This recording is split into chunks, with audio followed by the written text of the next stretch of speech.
안녕하세요. 겸둥이 김정겸입니다.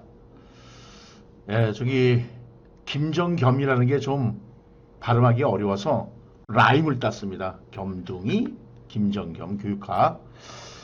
제가 이제 옛날서부터 이 교육학을 강의를 해왔던 사람이고요. 다시 여러분들에게 저의 이제 교육학적인 지식들 그리고 또 여러분들이 임용해서 어떻게 하면 논술을 또 잘 쓸 것인가 하는 다양한 방법을 여러분들한테 이제 제시하기 위해서.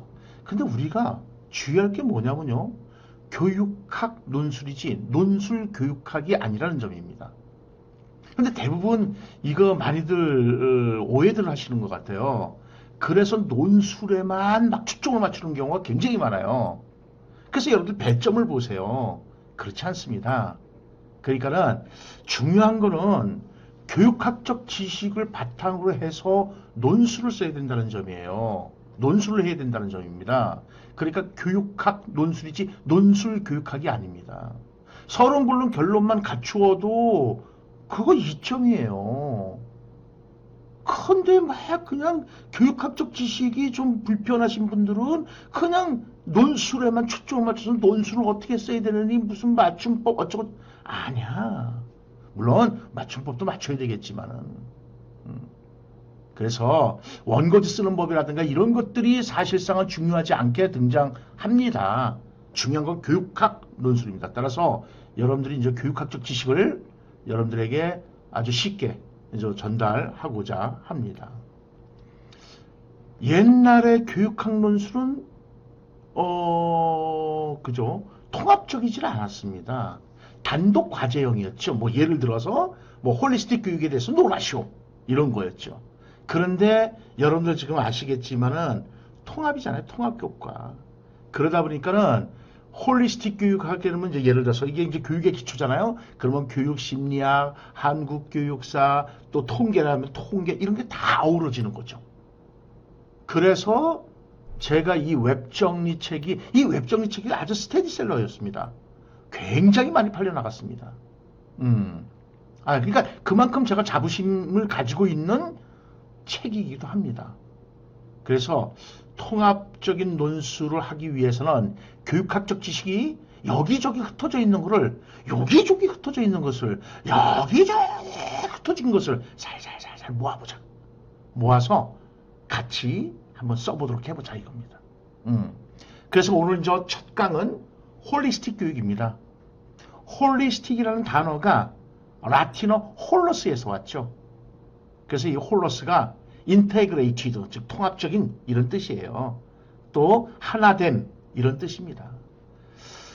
지금 여러분들 여기다가 이제 유초 등 객관식 문제를 여러분들한테로 이렇게 이제 제시를 했습니다. 그 객관식 문제를 제시한 이유를 제가 또 말씀을 드릴게요. 지금 여기 보다시피 자신 속의 여러 가지 욕구나 감정, 생각 등을 의식하여 대립하는 것을 조화시키고 통합해 나간다 이렇게 돼 있잖아요. 그래서 이제 홀리스틱이 정답이 되는 겁니다. 또 그 밑에 뭐라고 나와 있습니까? 대립되는 견해를 조화시킨다. 그죠? 그리고 또 마지막에 자신과 세계, 더 나아가서 인간과 자연과의 관계를 생각하여 조화롭게. 그래서 결국은 홀리스틱 교육이 하나됨, 통합, 화합, 조화 이 키워드가 반드시 들어가줘야 되는 겁니다. 오늘 우리가 지향하는 바가 이거 아니겠습니까? 그래서 저는 전인교육하고도 맞물려서 이야기를 할 수 있지 않겠느냐 이겁니다. 오늘날 논술이. 자, 인성교육, 전인교육은 인성교육과 같이 어우러져야 되는 겁니다. 자, 인성교육에 관련돼서 논술이 인성교육을 직접 건드리는 논술은 안 나왔습니다. 인용해서. 여러분들이 여기에 초점을 좀 둬야 되는 거죠. 자, 전인교육은 누누이 말씀드리겠지만요. 지덕체 교육을 고루고루 실시함이라고 돼 있잖아요. 즉, 지, 정, 채. 주의하실 점은요. 이것이 곱하기라는 거예요. 곱하기. 더하기가 아니에요. 갑법관계가 아니라 승법관계입니다. 자, 갑법관계라면 더하기야. 그러면 지 빼면 정체만 남는 거잖아요. 근데 다시 한번 해서 조화로운 거잖아요. 조화로운 거. 이 손가락을 보십시오. 조화해야 되잖아요. 조화. 그러니까 지정체의 승법관계가 되는 거예요. 즉, 다 연결되어 있는 거예요. 그래서 이 중에서 지가 더 강조되는 거고, 지가 더 강조가 되면은 이렇게 되겠죠. 뭐 머리가 이제 커지는 거죠. 그리고 정체 이렇게 되는 거죠. 만약에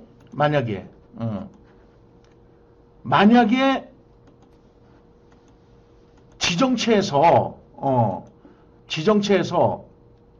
만약에 정이 더 강조가 된다면은 또 머리는 조그매지겠죠. 정이 더 커지겠죠. 이렇게 갑법관계가 아니라 승법관계라는 겁니다.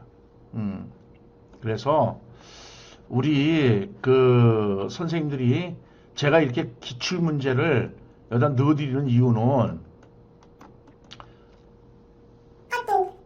여태까지 아이고야, 예, 까톡이 오네요. 그죠? 여태까지 이거 죄송합니다. 이거 뭐 그냥 가자고요. 이게 이제 이렇게 하다 보니까 제가 이제 다음부터는 이 카톡을 꺼놓도록 하겠습니다. 기출문제를 제가 여기다가 넣어드린 이유는요.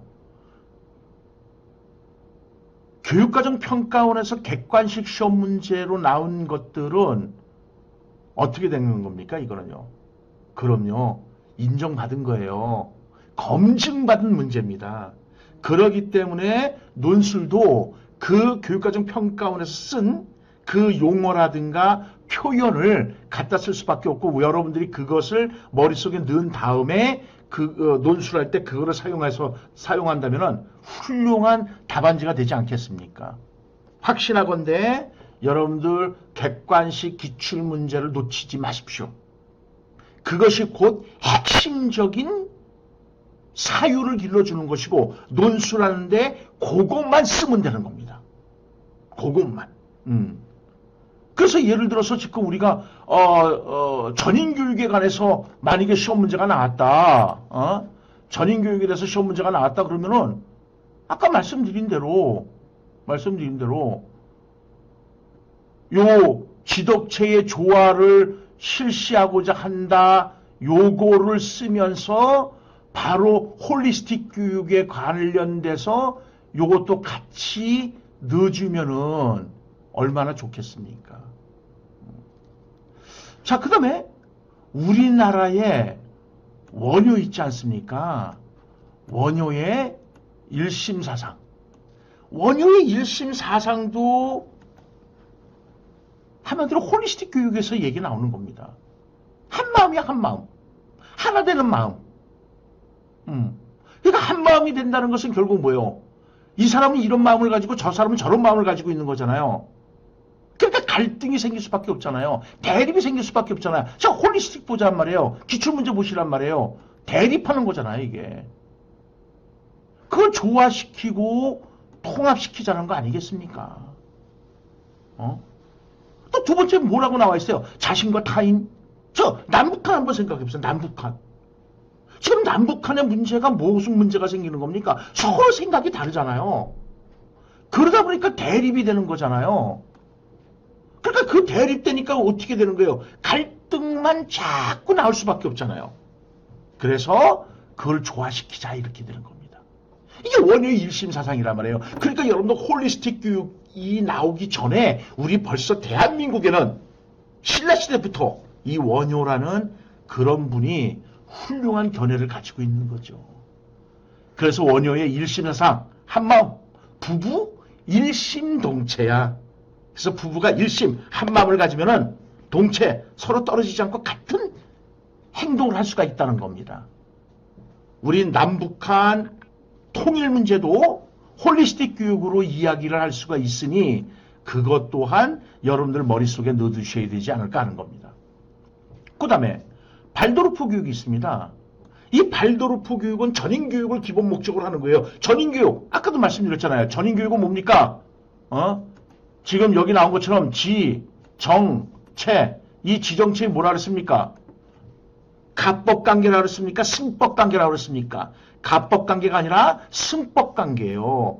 그러니까 발도르프 교육에서도 전인 교육을 기본 목적으로 하니 홀리스틱 교육과 다를 바가 없다는 겁니다.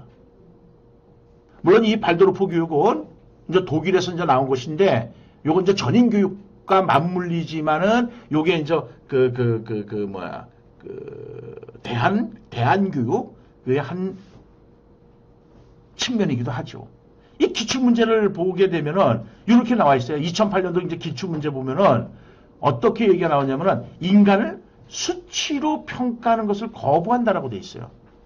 그럼 수치로 평가한다는 게 이건 뭐예요? 상대평가한다는 거거든요. 그러니까 아이들의 전인적인 발달이 이루어질 수가 없습니다. 그래서 거기에 이제 초점을 좀 맞추시면 좋겠고요. 신홍익 인간교육은 요거는 이제 여러분들 객관식 시험 문제일 때는 우리가 많이 다뤄볼 수 있었겠지만은 신홍익 인간교육은 이제 거기서 그냥 빼도록 하시고요. 생태주의가 이제 굉장히 중요하게 등장하는 거죠. 생태주의 교육이.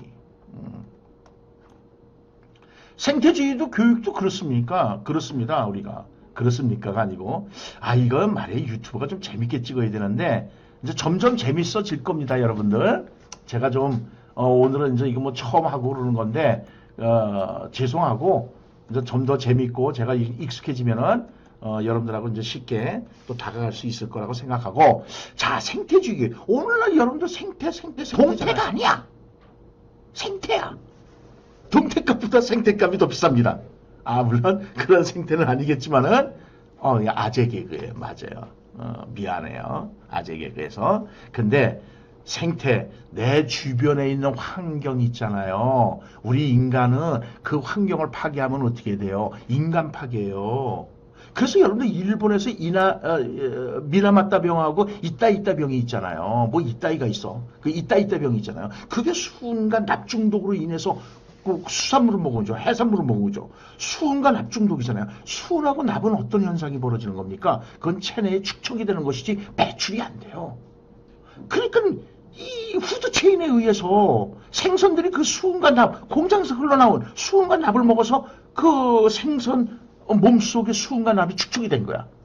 그거를 최종 소비자는 우리 인간이 잡아먹은 거잖아요. 그러니까 결국은 그 수은과 납이 우리 인간의 몸속에 그대로 들어가 있는 거잖아요. 그래서 결국 어떻게 돼요? 그 마을 사람들이 거의 다 병에 걸리고 죽지요. 그래서 한 60년 만에 이게 아마 보상이 끝난 걸로 제가 알고 있는데, 자, 그런 것처럼 환경 파괴는 곧 인간 파괴다. 그렇기 때문에 나의 주변에 있는 그 생태 환경을 어떻게 해야 돼요? 우리 인간 다루듯이 다뤄야 돼. 다시 말해서, 자, 홀리스틱 교육으로 다시 가볼게요. 우리 기출문제 보면 어떻게 나와 있습니까? 자신과 세계, 그 다음에 인간과 자연과의 관계를 생각하라 이거야. 인간과 자연과의 관계를 생각해서 조화롭게. 그러니까 다시 말해서 자연을 파괴하면 인간이 파괴가 되는 거예요. 그 인간은 어떻게 되는가? 아웃되는 거야. 인간은 종말이 오는 거예요. 그러기 때문에 생태주의 교육이 중요하게 등장하는 거 아니냐 이겁니다. 그래서 학습자가 처한 상황과 맥락 및 생태적 특수성을 고려해서 교육 현상을 새롭게 평가 해석하려는 패러다임으로서 우리 전인 교육에 초점을 맞추는 것이고, 그리고 너와 나의 조화로운 관계를 강조하는 것입니다. 네, 그래서 오늘은 요 시간에는 이제 우리가 홀리스틱 교육 한 챕터를 이제 끝내도록 하겠습니다. 여러분들 이제 저한테 질문이 있거나 그러면은 얼마든지 또 질문해 주시면 되고요. 이 홀리스틱 교육에서 이 3요소는 뭐냐고 이렇게 물어보실 것 같습니다. 그거는 좀 간단하게 말씀드릴게요. 요거 뭐냐면 원효가 삼해사상, 이게 해자가 이제 지혜로울 해자야. 그래서 문해, 사회, 수혜인데 요 홀리스틱 교육의 교육적 방향이, 정향이 세 가지야. 우리가 대부분 전달 교육했어. 교사가 학생들에게 전달 교육. 그런데 이제 그 다음으로 넘어가는 게 이제 교류라는 거야. 교류. 트랜스액션. 서로가 이제 액션을 취하는 거야. 교류가 이루어지는데 전달은 교사 중심의 수업이었다면 교류는 교사와 학습자의 상호작용이 이루어지는데 중요한 거는 상호작용이지만은 지식 중심이라는 게 지식 중심. 그래서는 안 된다 하고 나온 것이 바로 변용학습이에요. 그래서 변용학습은 인간의 전인적 측면을 강조하는 겁니다. 그래서 이게 이제 홀리스틱 교육의 이제 3 요소를 이제 여러분들한테 이제 말씀을 드렸습니다. 네. 여러분들이 이제 좀 더 많은 것을 또 기대하시고 그러면은 저거 늘상 소통을 하시면 되겠습니다. 그래서 이렇게 뭐 한 15분 한 44초 정도 우리가 이제 찍은 건데 한 챕터별로 그러니까 요 뭐라 그럴까요? 한쪽별로 한 20분 정도 해서 하면은 여러분들이 또 공부를 하시고 제가 또 이제 교육학 강의를 또 따로 할 거니까는 그때 이제 여러분들이 도움을 요청하시면 얼마든지 여러분에게 그 도움을 드리도록 하겠습니다. 수고하셨습니다. 겸등이 김정겸입니다. 감사합니다. 다음 시간에 뵙겠습니다.